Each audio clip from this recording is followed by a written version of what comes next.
Bom, boa tarde, pessoal do terceiro ano.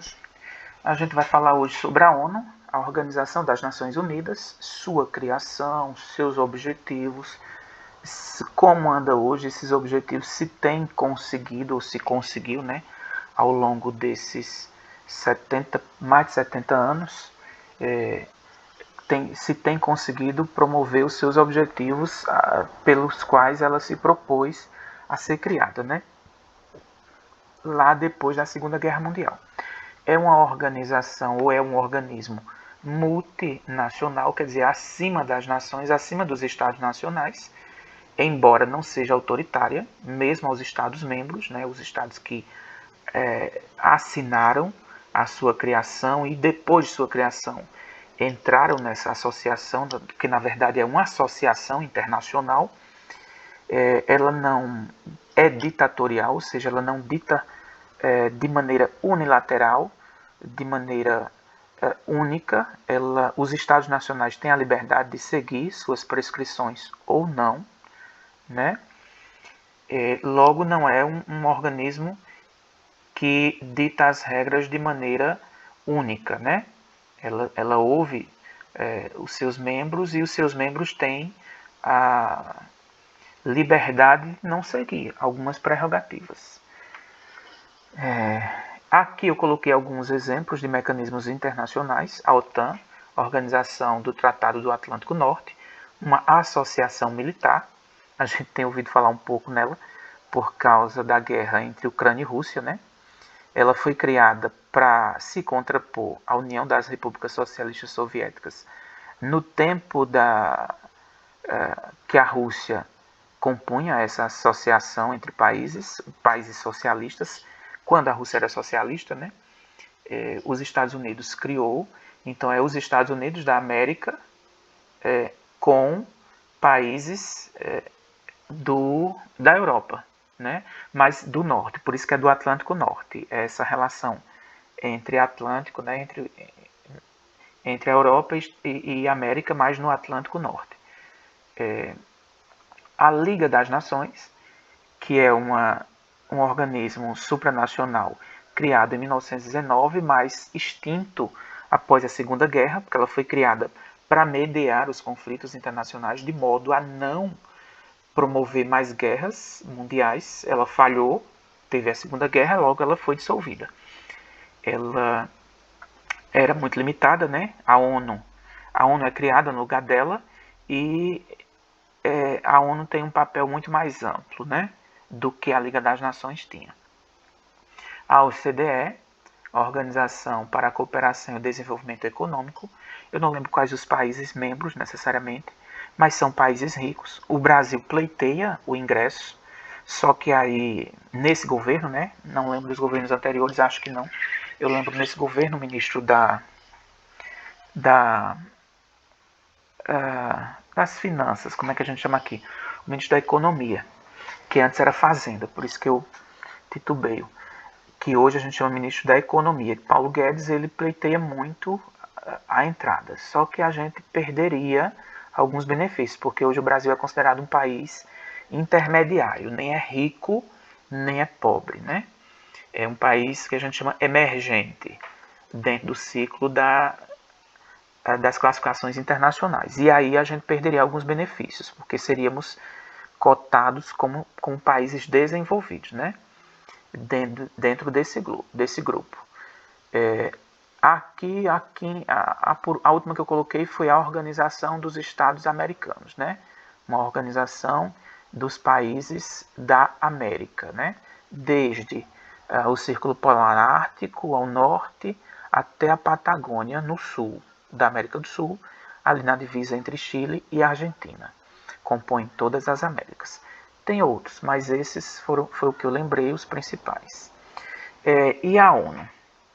A ONU já dei até algumas dicas, né? Ela é criada depois da Liga das Nações, né? Quando a Liga das Nações é extinta, depois da Segunda Guerra, do término da Segunda Guerra, em 1945, eu coloquei a data aí ao 24 de outubro, lá nos Estados Unidos, uma reunião entre esses países principais, engloba alguns outros também que compunham a Liga das Nações, né? Não todos, mas alguns, numa reunião lá em São Francisco, na costa oeste estadunidense.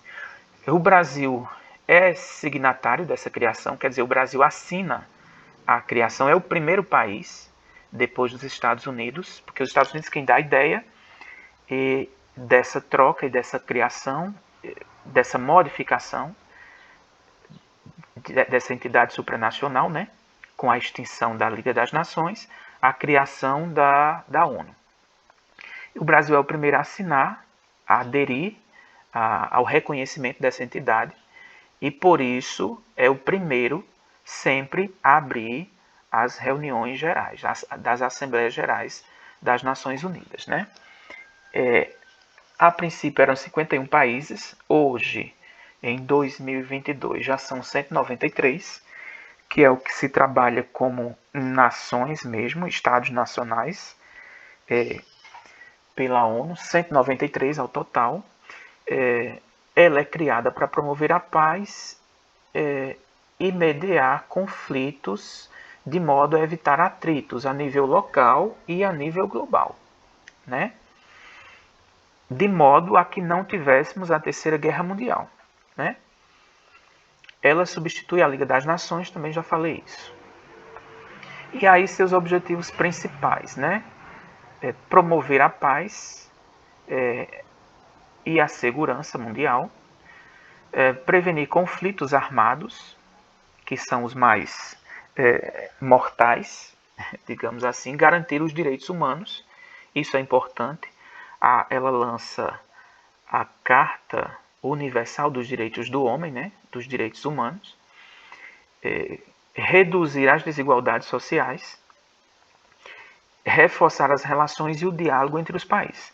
E para isso, eles foram criando órgãos dentro da ONU, de modo a alcançar esses objetivos específicos, né? O geral seria promover a paz e a segurança entre os estados nacionais, né? E esses outros seriam objetivos mais específicos. E para esses objetivos específicos são criados outras entidades ou subchefias dentro das principais, que seria a ONU. Tem as principais, seria a Assembleia Geral, o Conselho de Segurança, a Secretaria-Geral, e eu acho que eu colocaria essa Corte Internacional de Justiça, que seria o tribunal que julga os crimes de guerra. Mas a Assembleia Geral e o Conselho de Segurança, acho que seriam os principais. A Assembleia Geral e os Conselhos de Segurança, porque a Assembleia Geral reúne todos os países membros numa Assembleia única e o Conselho de Segurança tem poder de deliberar conflitos, mediar conflitos de uma maneira mais incisiva, que seria ações dentro dos territórios, né? Seja para apaziguar guerra, seja para derrubar quem está fazendo guerra, né? E para isso precisa autorizar conflitos armados, né? Que seria o Conselho de Segurança. A Assembleia Geral são todos os países, o Conselho de Segurança são alguns, eu coloquei lá na frente, não são todos, são os países, é dividido entre os países membros permanentes e membros provisórios. Os permanentes são um grupo que ganharam a Segunda Guerra, e aí eles tiveram direito à cadeira cativa. E o resto do mundo, são 5, os membros permanentes, e 10 provisórios. E aí o resto do mundo divide essas 10 cadeiras provisórias em mandatos, acho que de 2 anos. Tem a Secretaria-Geral, que ela comanda todas as ações, e o Conselho Econômico e Social, que comanda essas subchefias aí, que seria a OMS, a Organização Mundial do Comércio, medeia conflitos entre os países na esfera comercial, o UNICEF, que é o Fundo das Nações Unidas para a Infância, promove ações para promover os direitos da infância. A OMC, quer dizer, a OMS eu troquei, né? A OMS é da saúde, a OMC é que é do comércio. A OMS vocês ouviram muito agora nessa pandemia, né? ela atua em ações ligadas à saúde, né? A OMC ao comércio, aquilo que eu falava, né? Medeia relações comerciais de conflito entre as nações. O Brasil já entrou na OMS contra os Estados Unidos e venceu. Recentemente, acho que uns 10 anos, pouco mais de 10 anos, uma coisa assim, pouco menos também. Não lembro exatamente. Mas são órgãos que funcionam. A OMS, vocês viram que ela decretou pandemia em 2020 e ficou bastante tempo na mídia, né? De vez em quando sai alguma coisa relacionada a isso. A Unicef menos, mas a gente tem a atuação dela aqui no Brasil, né? O Fundo das Nações Unidas para a Infância. A FAO, também pouco conhecida, que é o Fundo das Nações Unidas para a Agricultura e Alimentação, né? Ela trabalha com essa questão da agricultura, né? Para poder suprir a demanda internacional de comida. Pouco conhecida, pouca coisa sobre ela. A Unesco, que trabalha com a cultura, ela quem tomba os patrimônios históricos para a humanidade nos territórios nacionais. Seja uma coisa específica, como uma escultura, seja uma cidade inteira, né? Seja um bairro inteiro. O Pelourinho, em Salvador, foi tombado pela Unesco como Patrimônio Histórico da Humanidade. Tem outras no Brasil que eu não lembro, e no mundo também. O FMI é bastante conhecido, hoje muito menos, talvez vocês não conheçam, porque há muitos anos a gente não aciona o FMI, o Brasil não aciona. A última vez foi lá pelo início desse século, final do século passado, início desse século, com o governo Fernando Henrique Cardoso, o antecessor de Luiz Inácio Lula da Silva, que acionou o fundo, porque o Brasil teve problemas de câmbio e precisou pegar 30 bilhões de dólares emprestado. Pelo menos afiançar. E foi afiançado, não utilizou tudo. O governo posterior de Luiz Inácio Lula da Silva devolveu parte desses dólares, ou não, nem sequer tomou. Porque estava lá, ficava no caixa, e se a gente precisasse, a gente tomava. Acho que Fernando Henrique pegou 10 bilhões, ou foi 15, e Lula não precisou pegar o resto, que o Brasil foi sendo sanado na questão financeira, e a gente não precisou. E desde lá, nós não precisamos mais tomar emprestado. Pelo contrário, nós emprestamos dinheiro ao FMI já no governo Lula. E viramos credores, né? Deixamos de tomar emprestado para emprestar. Ele atua ainda, mas aqui no Brasil é pouco conhecido. A OIT, que é a Organização Internacional do Trabalho, atua nessa questão do trabalho no mundo, né?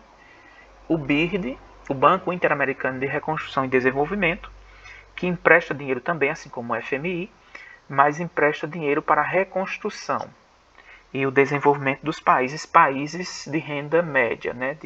Que nem é tão rico nem é tão pobre.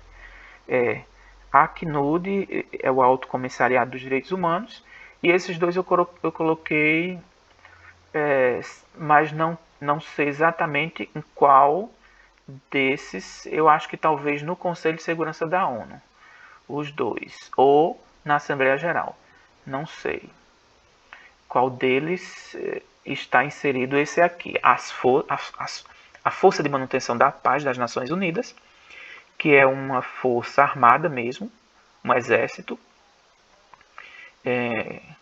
e a Corte Internacional de Justiça, que a gente chama popularmente o Tribunal Internacional de Haia, que julga crimes de guerra e crimes contra a humanidade.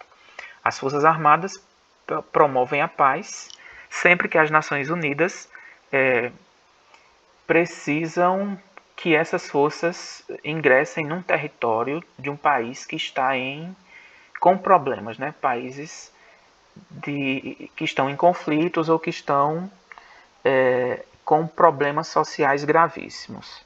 E aí o Brasil também atua nisso. Acho que a última vez que ele foi chamado geralmente eram os Estados Unidos quem promovia, mandava seus soldados, né? para a ONU e a ONU mandava para os territórios, mas acho que em 2011 o Brasil foi acionado para poder promover a manutenção da paz no Haiti. E ficou lá por uns 3 ou mais anos, não lembro exatamente. Mas o Brasil já foi acionado. São forças de paz e a gente as reconhece pelo capacete azul dentro do território. Em 2011 o Haiti teve um terremoto muito forte, destruiu muito território, muita gente ficou desabrigada e com problemas de alimentação, e aí as forças de manutenção foram acionadas para promoverem a paz na região, porque em meio ao caos, em alguns países se estabelece uma milícia armada para promover roubos, saques e mortes na população, né, para matar gente lá e para estuprar também. Então o Brasil foi acionado para isso. As forças de paz geralmente servem a isso. A Corte Internacional, ela julga esses crimes internacionais e crimes de guerra, né? Crimes contra a humanidade, geralmente. As línguas oficiais são 6 e o português não está inserido entre eles. O inglês, o francês, o espanhol, o árabe, o russo e o chinês. A gente vê principalmente os que estão dentro do Conselho de Segurança, os países principais, os países permanentes, a Rússia, a China, a França e a Inglaterra, mais o espanhol e o árabe. Por quê? Porque são línguas muito faladas no mundo, né? O espanhol está entre um dos mais falados do mundo. Não sei se o chinês já passou, certamente, mas antes a gente tinha o espanhol, muito mais do que o inglês. O espanhol, ou rivalizando com o inglês. E o árabe também, né? Porque são línguas que atravessam estados nacionais. Eles têm mais de um país falando, tanto espanhol quanto árabe, né? E assim vai. Aqui, olá, nas línguas de cada parte específica do mundo, né? Coloquei aqui uma maquete que traz a sede da ONU, que fica em Nova York, né? Na ilha de Manhattan, ali do lado leste, do lado do Rio Leste mesmo. E aí para criação da sede, alguns arquitetos foram acionados, dentre eles um brasileiro, Oscar Niemeyer, que estava nos Estados Unidos na época, né? Estava morando lá. Tem várias nacionalidades, mas tem uma curiosidade, né? Dizem que o projeto de fato escolhido foi o de Oscar Niemeyer, e esses outros deram apenas poucas contribuições depois que o projeto de fato foi escolhido. Não tem como a gente saber, é uma controvérsia, mas que tem essa discussão, né? Mas mesmo assim é interessante a gente perceber que tinha um arquiteto brasileiro na época e que o projeto dele foi aprovado, né? Ainda que tenha tido alterações, mas que o brasileiro foi importante para a construção, né, da sede. A sede fica em Nova York e tem subchefias espalhadas pelo mundo. Aqui a sede é um território internacional, então nem todas as leis de Nova York vão atuar dentro desse território. O território é tido como uma embaixada, né? Um território um pouco menos do que embaixada, porque tem algumas leis ainda que vigoram dentro da sede. Mas precisa do secretário-geral para endossar ou não que a lei funcione ali dentro, né? Aquela lei específica. Mas é tido como um território internacional. Aqui uma vista do rio e aqui uma vista um pouco mais de perfil, né? Aqui eu coloquei cada prédio para a gente entender qual a função. Tem a Assembleia Geral, é o prédio mais bonito, né? Imponente, onde acontece a abertura das conferências da Assembleia Geral, onde o Brasil discursa, o primeiro país a discursar, seja qual o presidente for. Aqui o edifício das conferências, a biblioteca fica aqui na esquina e o prédio do Alto Secretariado, né, onde a administração funciona. Aqui uma vista da Assembleia Geral, a Assembleia com os países membros. Aqui cada um tem cadeira, todos os países membros participam ou podem participar. Aqui as salas de intérprete, né? Aqui ficam as pessoas que ficam promovendo a tradução simultânea, né? Se preciso for. Aqui uma visão de frente. Aqui o púlpito. Quem está aqui está abrindo. Então aqui é o presidente brasileiro, eu acho. Aqui mais de perto, ó, Jair Bolsonaro. Tem uma placa, né, indicando o local de cada presidente.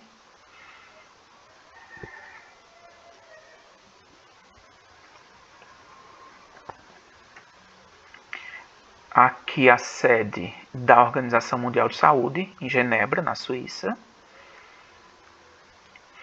Mais simples do que a sede da Assembleia Geral, né, a sede da ONU em si. Aqui é a sala de conferência, onde as decisões são tomadas. Aqui o Tribunal de Haia, o Tribunal Internacional, fica na Holanda, ou nos Países Baixos, né? O Conselho de Segurança, aqui são os 5 países permanentes, que são os vencedores da Segunda Guerra Mundial, portanto receberam cadeira cativa. Não era a Rússia, era a União das Repúblicas Socialistas Soviéticas, mas a Rússia sendo o principal país, o país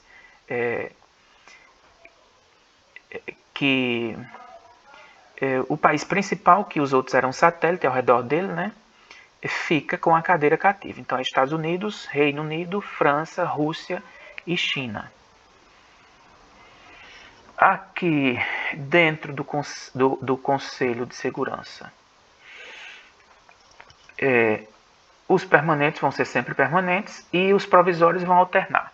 São 10 os permanentes e os 5 permanentes e 10 provisórios. Os 10 provisórios, 2 precisam ser da África, 2 da América Latina e Caribe, ou seja, esse território entre México, vizinho dos Estados Unidos, até a Patagônia, né, pegando o Caribe ali, a região central, né, que são as ilhas, Cuba, República Dominicana, Haiti, aquelas ilhas.